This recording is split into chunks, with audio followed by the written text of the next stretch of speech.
सो आज हम pharmaceutical quality assurance पे इंपॉर्टेंट सब्जेक्ट डिस्कशन करने वाले हैं। उससे पहले गाइस मैं आपके 3 सवाल का आंसर देने वाली हूँ। पहली, एग्जाम स्ट्रेटजी क्या रहने वाली है pharmaceutical analysis pharmaceutical quality assurance के लिए। सेकेंड थिंग, हमें आंसर किस तरह से अटेंड करना है एग्जामिनेशन में। एंड थर्ड थिंग, अगर हमें मैक्सिमम मार्क्स स्कोर करने हैं फार्मास्यूटिकल क्वालिटी अश्योरेंस में तो हमें क्या ट्रिक्स फॉलो करने पड़ेंगे। ठीक है, तो ये 3 पॉइंट्स ऐसे हैं गाइस, अगर इसका आंसर आपको मिल गया तो आपको टॉप करने से कोई नहीं रोक सकता। बैकलॉग जैसी प्रॉब्लम आपको कभी भी फेस नहीं करनी पड़ेंगी। आपको हमेशा मैक्सिमम मार्क्स रहेंगे आपके एग्जामिनेशन में। एंड वन मोर थिंग, आपको कभी भी प्रॉब्लम नहीं जाएगा कि 5 मार्क्स के लिए हमें कितना लिखना पड़ेगा, 10 मार्क्स के लिए हमें कितना आंसर लिखना पड़ेगा। ठीक है, तो ऐसे और बहुत से क्वेश्चन का आपको इस वीडियो में सॉल्यूशन मिलेगा। And yes, of course important question जो मैं प्रोवाइड करने वाली हूँ they are unit wise. Okay, unit wise each and every unit के लिए मैं टॉप 3 के क्वेश्चन इंपॉर्टेंट आपके साथ शेयर करने वाली हूँ। बट ये क्वेश्चन ऐसे है गाइस जिसके आपके एग्जामिनेशन में आने के चांसेस बहुत ज्यादा है।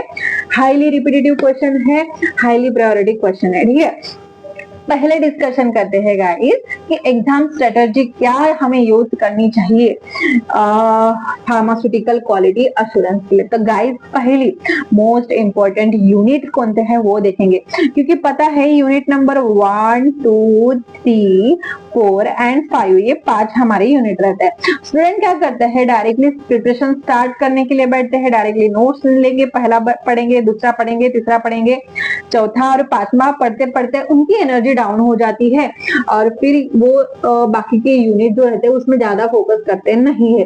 बट पता है गाइस, हम यहीं पे बहुत बड़ी मिस्टेक करती है। हमें क्या करना है, हमें पहले वेटेज देखना है कि कौन से यूनिट को कितना वेटेज है। अगर आपको एक बार पता चल गया कि इस यूनिट के बहुत ही वेटेज है तो आप उस यूनिट पे फोकस करेंगे, क्योंकि उस यूनिट से एग्जामिनेशन में आने के चांसेस बहुत ज्यादा है क्वेश्चन। ठीक है, पहले देखते हैं हायर प्रायोरिटी यूनिट कौन से। तो guys unit number 1, unit number 4 and unit number 5 ये 3 ऐसे यूनिट है जो हाईएस्ट प्रायोरिटी है।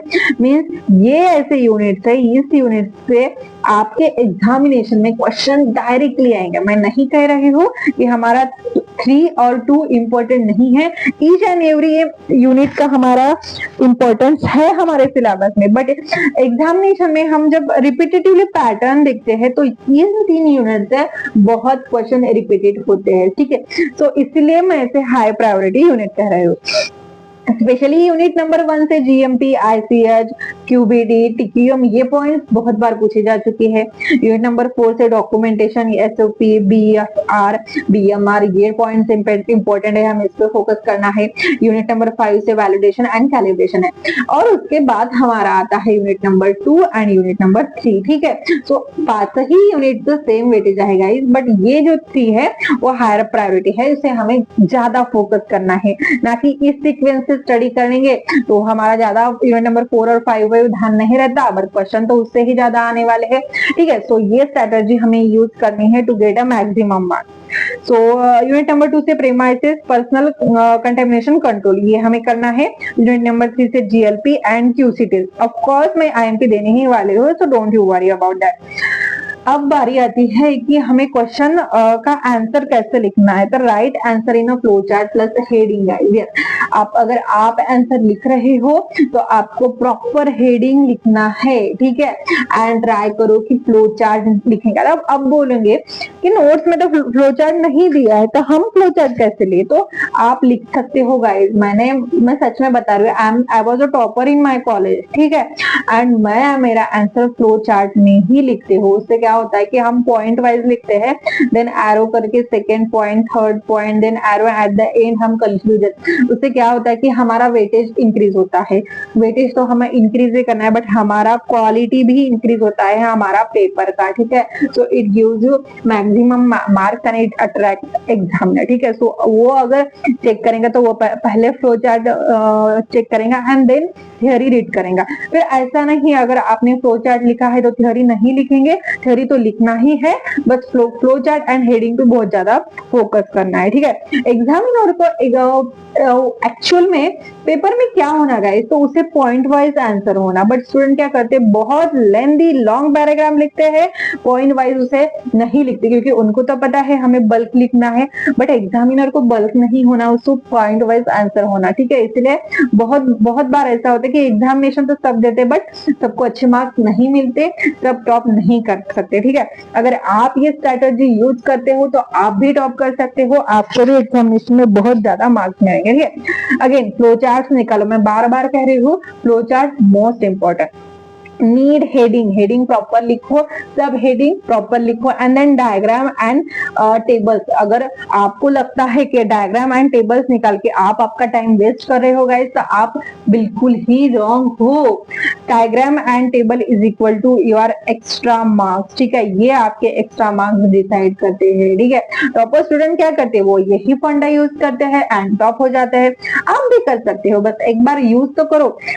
अवॉइड करना है आपको लॉन्ग पैराग्राफ, क्योंकि आप पैराग्राफ लिखते हो तो वो एग्जामिनर को प्रिफर नहीं करता, वो अट्रैक्टेबल नहीं है, आपका आंसर अट्रैक्टेबल नहीं रहेगा, आपको कम मार्क्स मिल सकते हैं। बट अगर आप उसे point wise right bullet format number और एरो, ठीक है, बुलेट फॉर्म लिखो, नंबर्स लिख सकते हो, एरोस में आप आपके पॉइंट्स लिख सकते हैं, आप जो प्रिफर करेंगे वो करो, but yes use that one, ठीक है। ये हो गई कुछ स्ट्रेटजीज।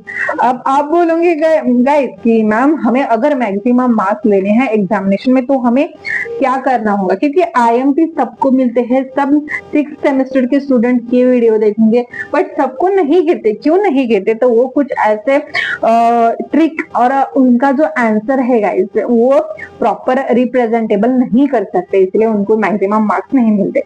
क्या करना है हमें, अगर हमें मैक्सिमम स्कोर करना है इस सब्जेक्ट में, स्पेशली हमें फार्मास्यूटिकल क्वालिटी और स्टूडेंट्स के लिए standard definition word to word learn करनी है। क्यों मैं डेफिनेशन के लिए कर रही हूँ, क्योंकि definition is equal to your plus 2 marks, definition के लिए 2 मार्क्स रहते हैं। अगर एग्जामिनेशन में डेफिनेशन प्लस एप्लीकेशन पूछा तो वो short marks that is the 5 marks के लिए क्वेश्चन पूछेगा, ठीक है। तो यहाँ पे आपका एक क्वेश्चन बन जाता है, but definition should be perfect word to word. हम नहीं करते परफेक्ट, क्योंकि आप अभी थर्ड ईयर में हो और अब आपको तुम्हाला तर ती सवय पडली आहे की डायरेक्टली रीड करायचं आणि मनाने लिहायचं वर्डिंग, बट काय होतं की डेफिनेशन ही वर्ड टू वर्ड असते तर ती तुम्हाला +2 मार्क्स देऊ शकते। अदरवाइज डेफिनेशन के लिए आप 1 और 1.5 मार्क्स लेते हो अगर आपने प्रॉपर नहीं लिखा तो, ठीक है। So answer with heading, proper heading आपको लिखना है, प्रॉपरली उसे रिप्रेजेंट करो, ठीक है।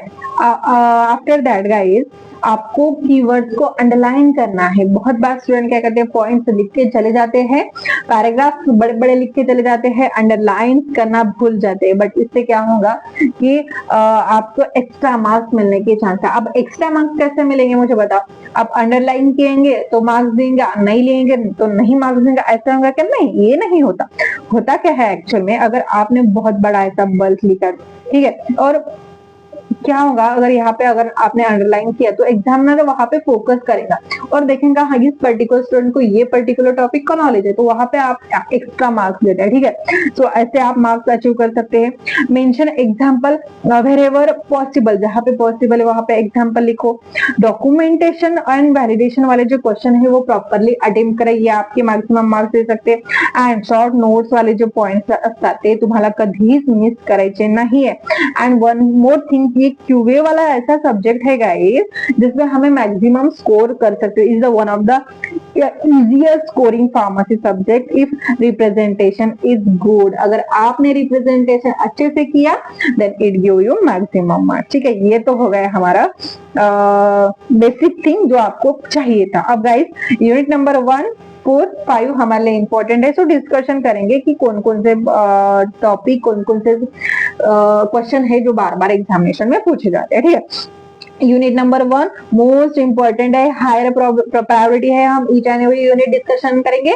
मैंने बोला कि मैं 3 आईएमपी दूंगी ईच एंड एवरी यूनिट के लिए, बट यहाँ पे यूनिट नंबर 1 इतना बल्कि है गाइस, और इतने इसमें रिपीटेडली क्वेश्चन देखे जा चुके प्रीवियस ईयर के पैटर्न में।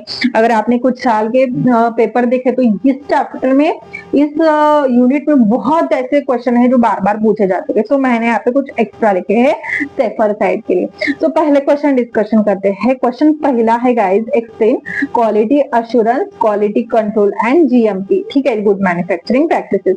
ये हमारा 100% वाला एंड स्टार वाला क्वेश्चन है। ये 100% आपके एग्जामिनेशन में आएगा ही आएगा, आपके लिए very very very IMP question है गाइस, इसे स्किप मत करना क्योंकि ये डायरेक्टली आपको 10 मार्क्स दे सकता है, ठीक है। अगदी थ्योरेटिकल सब्जेक्ट आहे, अगदी थ्योरी तुम्हाला लिहायची आहे, बट रिप्रेझेंटेबल, अगर आप अच्छे से रिप्रेजेंट करते हो then it gives you maximum marks.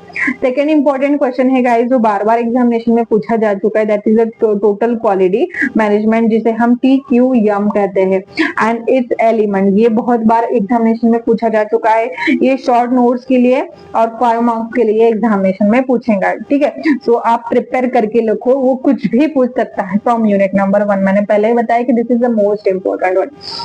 Now third question है गाइस, एक्सप्लेन ICH गाइडलाइन। ये भी हमारा स्टार वाला, दैट इज द 100% वाला क्वेश्चन है, मोस्ट इंपॉर्टेंट है। ICH गाइडलाइन पे क्वेश्चन रहता ही रहता है, ठीक है, with emphasis on a Q series guideline, ठीक है। ये क्वेश्चन डायरेक्टली तुम्हें 10 मार्क्स देगा अगर एग्जामिनेशन में आए तो। ICH गाइडलाइन अगर उससे नहीं ऐसा पूछेगा ना तो शॉर्ट नोट्स के लिए ऐसा डायरेक्टली सिर्फ ICH गाइडलाइन पूछेगा, बट पूछेगा जरूर, ये क्वेश्चन मोस्ट इंपॉर्टेंट है। देन फोर्थ क्वेश्चन है डिस्कस क्वालिटी बाय डिजाइन, जिसे हम QBD करते हैं, एंड इट्स एलिमेंट। ये भी बहुत बार शॉर्ट नोट्स के लिए पूछा जा सकता है। सो ये हमारा अगेन स्टार वाला, that is the 100% most most most very very very important question है गाइस। अगेन बहुत बार ISO 9000 एंड ISO 14000 पर क्वेश्चन पूछा जा चुका है, सो मैंने यहाँ पे लिख कर रखा है, ये भी इंपॉर्टेंट है। अगर आपको एक्स्ट्रा कुछ करना है इस यूनिट से तो NABL करो, ये बहुत बार पूछा जाता है, ठीक है। सो ये यूनिट नंबर 1 बहुत बल्कि है क्योंकि इसमें क्वेश्चन रिपीटेटिवली पूछे जाते हैं, सो मैंने एक्स्ट्रा लिखे, बट डोंट यू वरी, बाकी के यूनिट है उसमें 3 IMP मैंने यहाँ पे लिखे हैं, ठीक है। यूनिट नंबर 2 से हमें इंपॉर्टेंट है, explain design and construction of pharmaceutical premises. Pharmaceutical premises के लिए डिजाइन एंड कंस्ट्रक्शन कैसे होने चाहिए, ये बहुत बार पूछा जा चुका है। सेकेंड इंपॉर्टेंट क्वेश्चन है discuss sanitization, environmental control and contamination control. ये भी बहुत बार एग्जामिनेशन में पूछा जा चुका है, सो ये हमारे लिए इंपॉर्टेंट रहेगा। थर्ड इंपॉर्टेंट क्वेश्चन है guys, explain equipment selection, maintenance and purchase specification, ठीक है। ये हमारा यूनिट नंबर 2 से कुछ इंपॉर्टेंट पॉइंट्स हो गए। नाउ यूनिट नंबर 3 में ऐसा क्या है, तो GLP गुड लैबोरेटरी प्रैक्टिसेस, ये मोस्ट इंपॉर्टेंट क्वेश्चन है गाइस, ठीक है। तो ये बहुत बार शॉर्ट नोट्स के लिए पूछेगा, तो प्रिपेयर फॉर दैट, ठीक है। सेकेंड है explain quality control test for container and rubber closure, ठीक है। ये भी क्वेश्चन बहुत बार पूछा जा चुका है, सो ये हमारे लिए इंपॉर्टेंट रहेगा, जिसमें हमारे quality control test and containers rubber closures को बदल नोट्स लिहायचे आहे आपल्याला एक्झामिनेशन मध्ये। थर्ड आहे guys, discuss protocol for conduct of non clinical laboratory studies, ठीक है। ये भी हमें शॉर्ट नोट्स के लिए बहुत बार पूछा जा चुका है, so this one is important, but मैंने पहले ही बोला है कि unit number 2 and 3 are moderately priority. Now high priority वाला हमारा यूनिट आ गया है, दैट इज यूनिट नंबर 4, जिसमें मैं 3 ही बताऊंगी एंड 3 ही एग्जामिनेशन में आएंगे गाइस। क्वेश्चन कौन सा है वो देखेंगे, एक्सप्लेन बॅच फॉर्म्युला रेकॉर्ड, जिसे हम BFR म्हणते, आणि मास्टर फॉर्म्युला रेकॉर्ड ज्याला आपण MFR म्हणतो। This is the most important question, ये आने ही आने वाला है, इसे प्रॉपरली प्रिपेयर करा, ये डायरेक्टली आपको 10 मार्क्स देगा आपके एग्जामिनेशन में, ठीक है। हाई प्रायोरिटी यूनिट है, unit number 4, unit number 5 and unit number 1, इससे ये क्वेश्चन आने ही आने वाले हैं, इसे स्किप मत करना, ठीक है। सेकंड क्वेश्चन है guys, discuss standard operating procedure SOP पे शॉर्ट नोट डायरेक्टली पूछता है वो, ठीक है। तो और देयर में भी चांसेस कि अदर क्वेश्चन के साथ कॉम्बिनेशन में पूछेगा, तो this is the important one. And quality documentation, so ये हमारा मोस्ट इंपॉर्टेंट वाला क्वेश्चन हो गया। थर्ड इंपॉर्टेंट क्वेश्चन है, explain complaint handling and product recall product procedure. ठीक है, ये भी हमारा वेरी वेरी आईएमपी क्वेश्चन है गाइस, इसे प्रिपेयर करके जाओ आपके एग्जामिनेशन में एंड मैक्सिमम मार्क्स लो। ठीक है, अगेन नेक्स्ट हायर प्रायोरिटी वाला यूनिट है हमारा, sorry unit number 5। Unit number 5 से हमें क्या प्रिपेयर करना है, तो पहला है explain calibration qualification and validation. ठीक है, ये शॉर्ट नोट्स के लिए आता है। देन सेकेंड इंपॉर्टेंट क्वेश्चन है explain types of validation and validation master plan. ये हमारा वेरी वेरी वेरी आईएमपी वाला क्वेश्चन है गाइस, ये हम 100% पूछेंगे वो 10 मार्क्स के लिए। Then third question है explain analytical method validation. This is also very very IMP question. ठीक है, so selected ही question मैंने आपको बताया, मैंने बहुत सारा बता के कंफ्यूजन नहीं किए गाइस, सिलेक्टेड ही बताए थे और सिलेक्टेड ही करके गए तो भी कोई प्रॉब्लम नहीं है, क्योंकि ये मैक्सिमम एक्चुअली 80% आपका पेपर कवर करता है। ठीक है, so these are important. Again PDF कहाँ पे मिलेंगे, तो पीडीएफ के लिए आपको मुझे कमेंट करना है। एंड यस गाइस, वैसे भी आप कमेंट कर सकते हो कि मैम हमें वीडियो बहुत अच्छी लगी, क्योंकि आपका एक कमेंट मुझे मोटिवेट करते हैं अदर वीडियो बनाने के लिए। ठीक है, एंड एक लाइक तो बनता है, क्योंकि बहुत मेहनत लगती है, नहीं बताऊंगी कितनी लगती है, बट यस प्रीवियस ईयर के बहुत से पेपर सर्च करो, उसको एनालिसिस करो, रिपीटेटिव क्वेश्चन निकालो एंड उसको यूनिट वाइज सेपरेट करो, लगती तो है, तो एक लाइक करना मत भूलना। ठीक है, अगेन पीडीएफ आपको टेलीग्राम चैनल पे मिलेगी। एंड आज हमारा यूनिट नंबर 6 कंप्लीट होता है, जिससे हमने ऑल सब्जेक्ट कवर किए हैं। अगर आपने प्रीवियस वो सब्जेक्ट नहीं देखे तो आप जाके प्लीज देखो, आपको एग्जामिनेशन में बहुत हेल्प होने वाली है। So and best of luck guys, examination देके आओ और मुझे आके जरूर बताना कि एग्जाम आपका कैसे गया है। ठीक है, सो यस गाइज, बैठिए नेक्स्ट सेमेस्टर में। ठीक है, नेक्स्ट सेमेस्टर में मिलते हैं। Till then guys, bye bye and best of luck for your examination.